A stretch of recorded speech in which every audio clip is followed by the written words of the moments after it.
Okay, let's briefly do an overview of the appendicular skeleton. Everything on the appendages and the stuff that connects the appendages to the midline.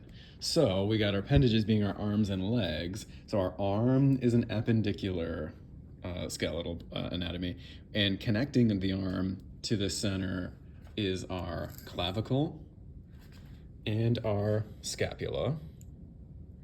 We've got our humerus in the upper arm, the brachial region.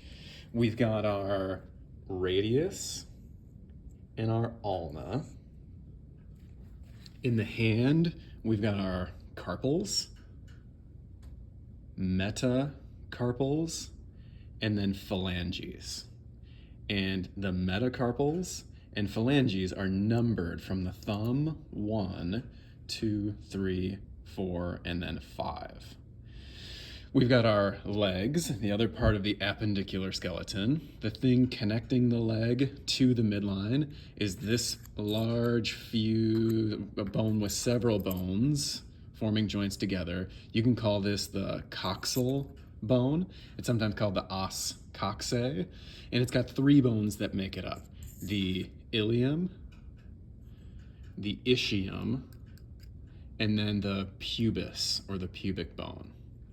Then we have our femur, large bone of the femoral region. We've got a patella as our kneecap. We've got 2 bones of the shin. The large shin bone is the tibia. The smaller, more lateral bone is the fibula. And then we have our tarsals, metatarsals, and then phalanges of our toes. Just like with the hand, the metatarsals are numbered 1, 2, 3, 4, and 5, along with the phalanges. Okay, let's start with clavicle and scapula here.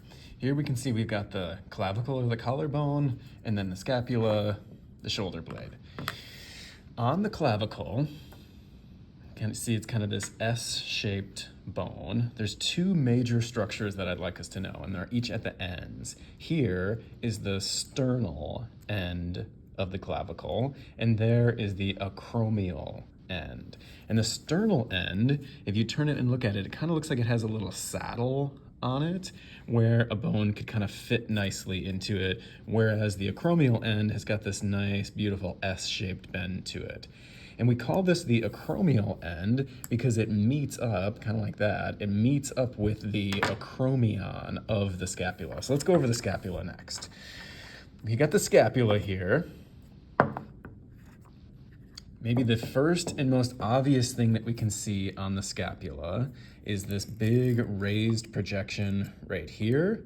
And this is going to help us orient us with the side and the direction of the scapula that we can see. This scapula and this spine, it runs up and out on each side of the shoulder. So this, as we would look at it, would be someone's left scapula running up and out to the left side. We're also looking at the posterior side. This one would face outward towards someone's back, and then this would face the inside or the anterior surface right there. Okay. So, given that this is on the left side, you can see we have this edge right here and this edge right here. This green edge would be the medial border, and then this light green edge right here would be the lateral border. This spine then slides right out to this beautiful rounded projection right here in royal blue, and there is our acromion of the scapula right there, the acromion. The other smaller, more anterior and inferior red projection right here is the coracoid process. And coracoid means beak-like, and it kind of looks like a little bird's beak right there. Those 2, and then this small surface right here, are what hold the head of the humerus into our shoulder socket, and this little yellow surface right here is the glenoid cavity. Acromion, coracoid process, and then the glenoid cavity. Looking at the spine here, we can see that we have several flattened surfaces here. Above the spine, this flattened fossa right here is the supraspinous fossa. Fossa is like a big open depression. Supra meaning above, so the supraspinous fossa above the spine. And then this fuchsia or pink big fossa right here would be the infraspinous fossa. And last but not least, if we flip the bone over underneath the scapula, we have the subscapular fossa. Subscapular fossa there. We've got the coronoid fossa, and the coronoid fossa is this one in red, right above this green structure right here. And then we've got the radial fossa right here in gold. So the radial fossa versus the coronoid fossa. If you can think back to the scapula, there was a coracoid process, and the way that I remember the difference is that the coronoid fossa and the coronoid process are not found in the shoulder. I don't know why that works for me, but these ones have an N in it here. Okay, and then let's talk about these two major structures right here. We have one rounded ball-like structure right here, followed by this green structure, which is kind of a V-shaped groove and projections right there. This V-shaped groove and structure right here, this is called the trochlea. We've got our trochlea right here, followed by this rounded ball-like structure. When we see a rounded ball-like structure, we typically want to call it a head, but we already have a head on the humerus down here, so we're going to call this the captain. And in Latin, the captain is the capitulum. There is the capitulum in purple and the trochlea in green there. And these structures will make a little bit more sense once we talk about the forearm bones, but let's stick to these ones for a second. Then we've got on the sides, we've got our epicondyles. So these rounded surfaces, they serve as our condyles, and then upon those condyles on the sides of the bone, we have the epicondyles, which is a point of attachment for some ligaments to hold the joint together. We have a medial epicondyle and a lateral epicondyle. And how do we know which one is which? Well, let's look at the rest of the structures of the bone. We can see that we have a head right here, and the head of the humerus wants to fit right into the shoulder socket, and that must be on the medial side of the bone. So if you find the head and then slide all the way down to this structure right here, there is our medial condyle in blue. And then over here, the side with the tubercles, if we slide down to this, I don't know, teal-like structure, then we would have the lateral epicondyle. Okay, let's check out the left arm here. And we've got our humerus, our ulna, and then our radius. Let's first start off with the bone in the upper arm, our humerus. There is a proximal end and a distal end. Let's start off at the proximal end. You can see this big flattened surface right here is right where this humerus would fit into the glenoid cavity, and it forms a nice ball and socket joint. That black, flattened, rounded ball-like surface is the head of the humerus. And underneath the head, well, we need to have a neck, and this bone is kind of interesting. It has two different places that we'd like to call a neck. Anatomists like to call the region right underneath the head the neck. So this is the anatomical neck. But surgeons often call this spot down here below the entire rounded structure there. This dotted blue line is the surgical neck. So we have head, anatomical neck, surgical neck. And then you can see we have several big rounded projections, little grooves in between them. The largest rounded projection on the lateral side, so here's the head that would fit right into the shoulder socket. On the lateral side, we can see this gigantic tubercle right here, or this rounded projection. This is the greater tubercle. And then this fuchsia one, the smaller rounded projection, that is the lesser tubercle. Then in between the greater and lesser tubercles, we have the intertubercular groove or sulcus. Sulcus kind of means groove. So in between the two tubercles, we have the between, tubercular, tubercle, groove, or fossa right there. Then sliding right down from that groove, this silver structure right here is the deltoid tuberosity. And a tuberosity is a little rough patch on a bone for a muscle to attach to, and the deltoid can then move the arm to the outside. So there's the proximal end. Let's now slide down to the distal end. And the distal end has different structures on the anterior and the posterior surface.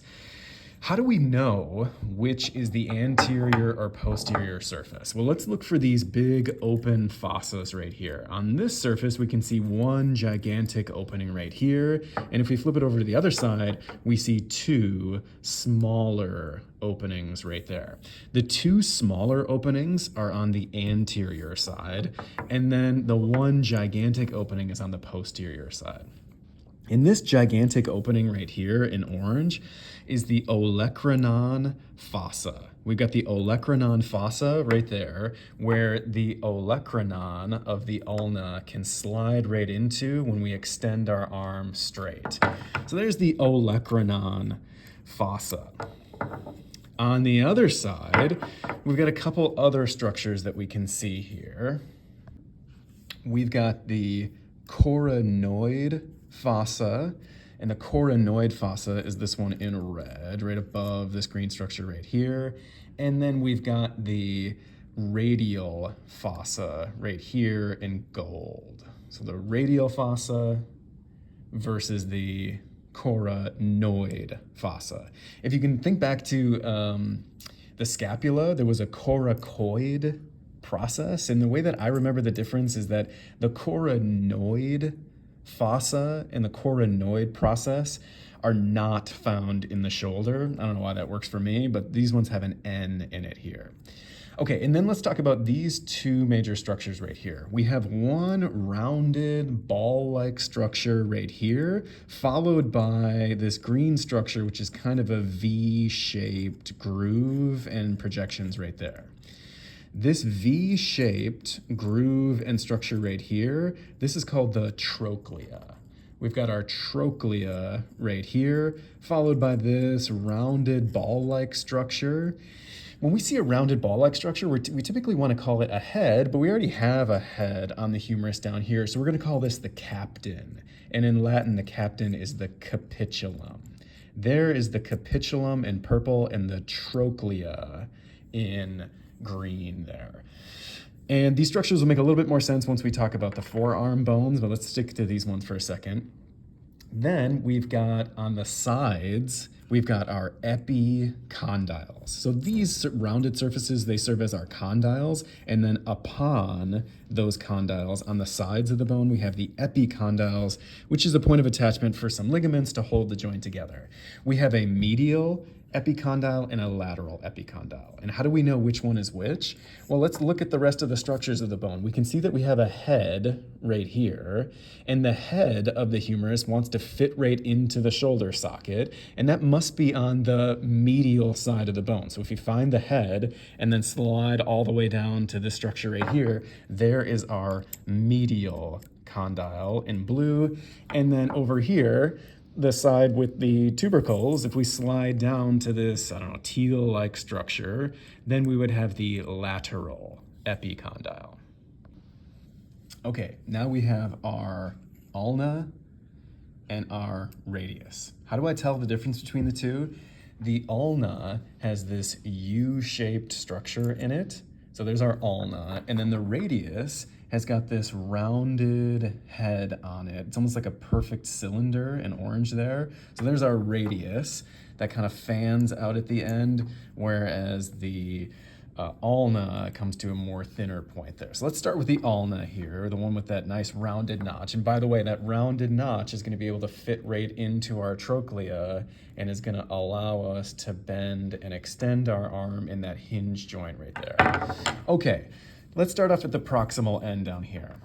That curved hook-like structure that fits right into the olecranon fossa, there's the olecranon fossa of the humerus. There is our olecranon process in red. The hook-like structure there in red is our olecranon process. Then in orange, we have this groove that runs all the way down the inside of this hook-like structure right here that fits perfectly into our trochlea, and this is the trochlear notch. We've got this trochlear notch in orange right there. Then this, forming the kind of anterior side of that big U-like structure, that structure slides right into the coronoid fossa of the humerus, and there is our coronoid process on the ulna. How do we know it's coronoid? Because it's not in the shoulder. That's where the coracoid would be.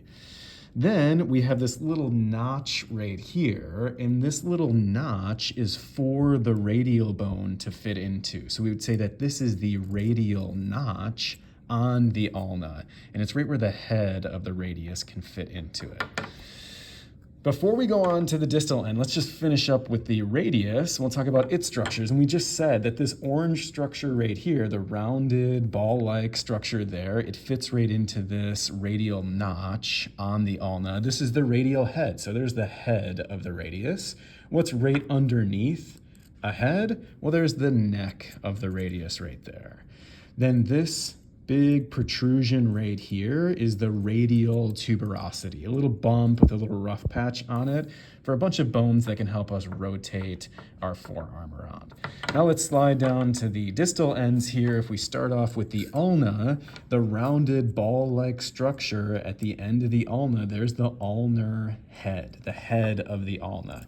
And actually, if you take your forearm and supinate it as much as you can, there's the little bump right there. That's that head of the ulna right there.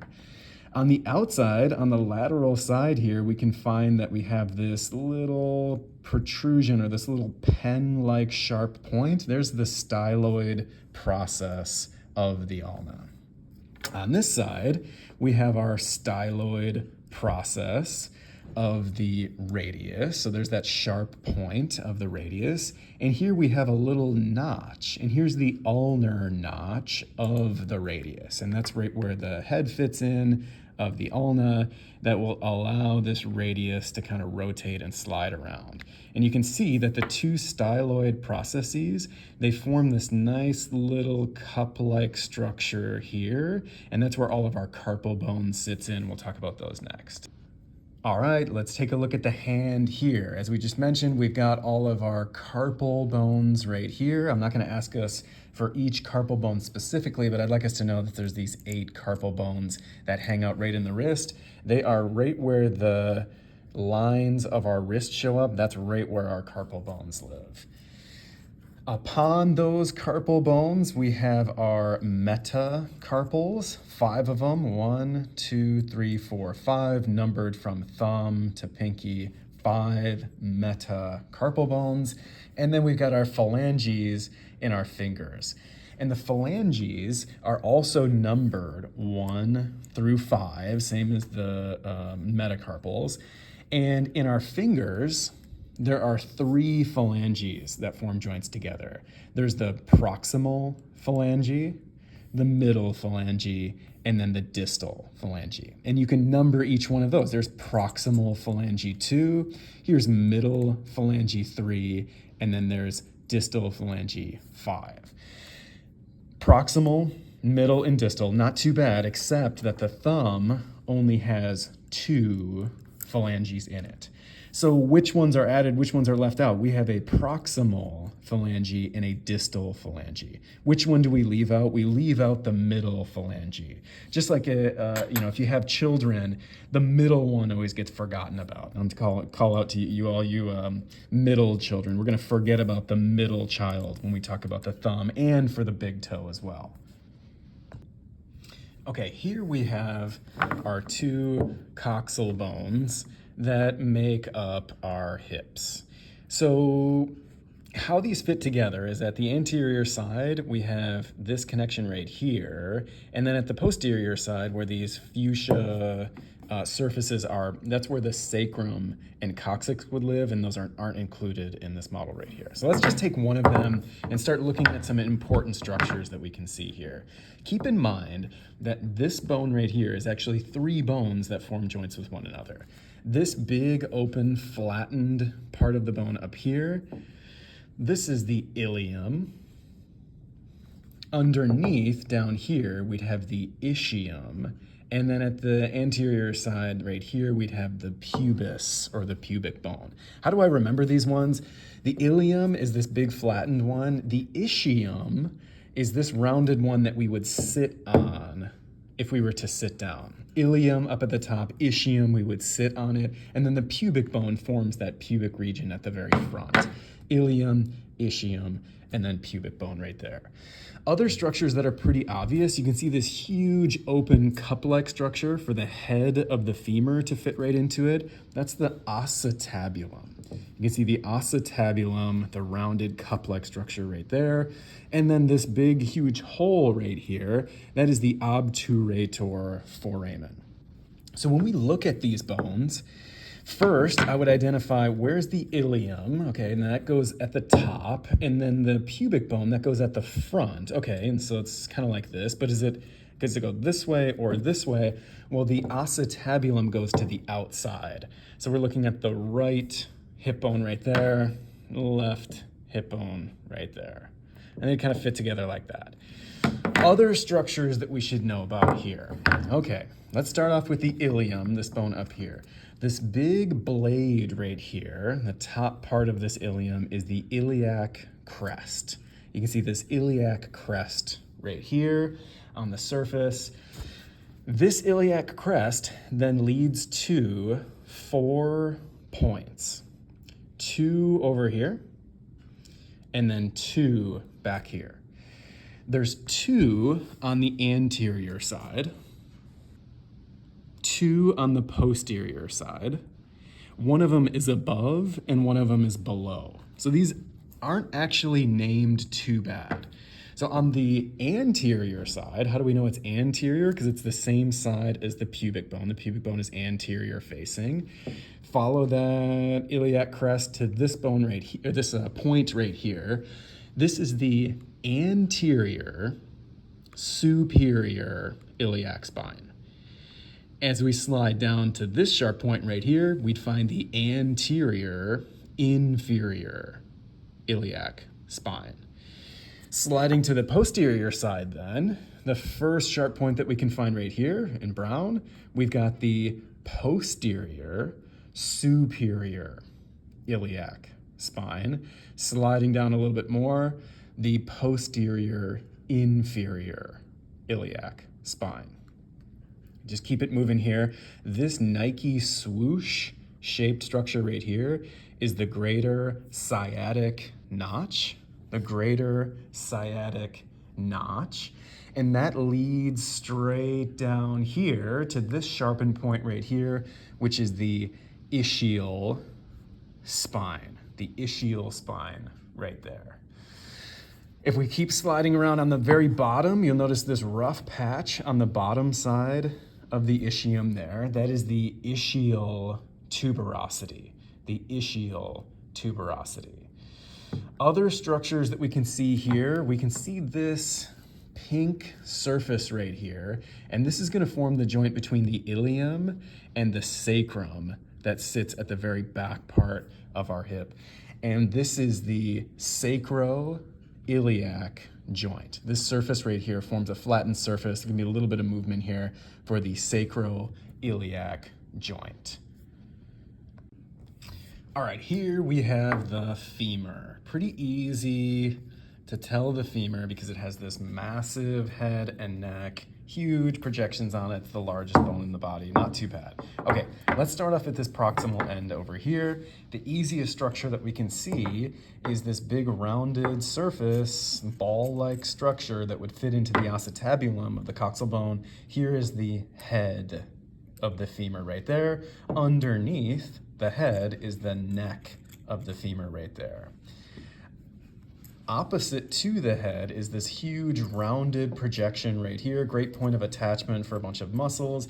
This is the greater trochanter. Huge greater trochanter in red right there.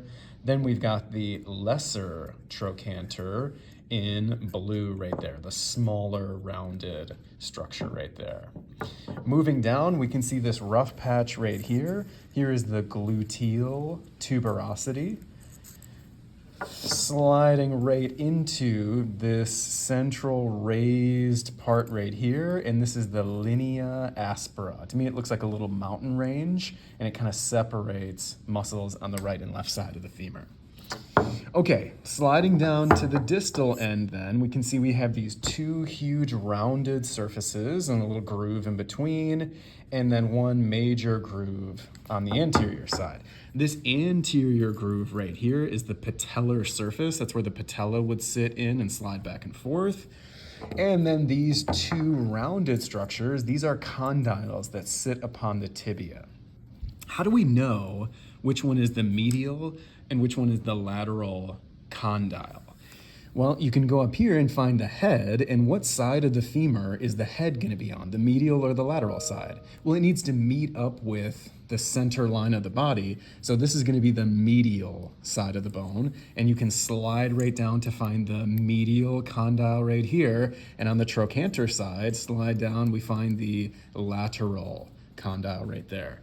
And then in between these two condyles, we've got our intercondylar fossa. And last but not least, on the sides, upon these condyles are the epicondyles. We have a medial and lateral epicondyle. How do we know which one is which? Same rule. Take the head, that's going to be the medial epicondyle. On the other side is going to be the lateral epicondyle. All right, here we have our shin bones. The larger, more anterior shin bone, the tibia, and then the fibula, the smaller bone over here. Remember that the tibia is the more anterior one, and the fibula is always on the lateral side. So if we were looking at this right here, this would be someone's left leg with the tibia being on the inside part of the leg, and then the fibula would be lateral on the outside.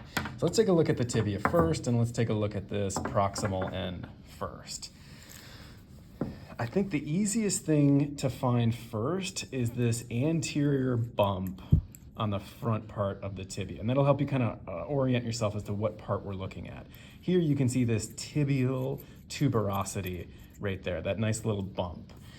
Then we've got our massive condyles on the sides and this big tibial plateau on the surface right here. Sliding out, I'll get to the condyles in a second, but I think it's easiest to find the lateral and medial side if we slide all the way down to the distal end and find this little hook-like structure right here. It kind of looks like a little styloid process, but it's way bigger, so we call it a malleolus. And the malleolus, this red structure right here, of the tibia is always on the medial side. So there's our medial malleolus, meaning that this condyle right here in green is going to be our medial condyle, and then this condyle over here in pink, that's going to be our lateral condyle. Next up, we've got the fibula, and the fibula has got only two structures that I would like us to know about. Meeting up with the tibia at the proximal end is the head of the fibula here, and then on the distal side we have this sharp point down here. It's a malleolus when we're talking about those distal shin bones right there. So remember, we have the medial malleolus, and then this one is going to be the lateral malleolus on the fibula because it's on the lateral side. And just like our styloid processes in our arm, they kind of form this nice groove and cup-like structure for our ankle bones to fit into and form a hinge joint right there. All right, last but not least, let's talk about the foot here. We can see this is a right foot, and just like with the hand, we have these tarsals here, metatarsals, and then phalanges in our toes. The difference here, though, is I'd like us to know two of these tarsals, the two biggest ones. So you can see this more superior tarsal right here that sits right in between the medial and lateral malleolus and forms a hinge joint. In red here we have the talus or the talus, and then this big heel bone, more posterior, more inferior. It's the bone that strikes the ground as we walk. This is going to be the calcaneus. Here's our calcaneal bone right here. It's labeled in blue. I'm not going to ask us about the other tarsals, but I would like us to know, again, that these metatarsals are numbered 1 in the big toe, 2, 3, 4, and then 5 in the pinky toe. And just like with the phalanges in the hand, we've got proximal, middle, and distal phalanges there. The only exception being the greater toe, the big toe, where we only have a proximal and a distal. Which one is forgotten about? In the great toe, just like with the thumb, the middle phalange is forgotten about. All right, that's the foot.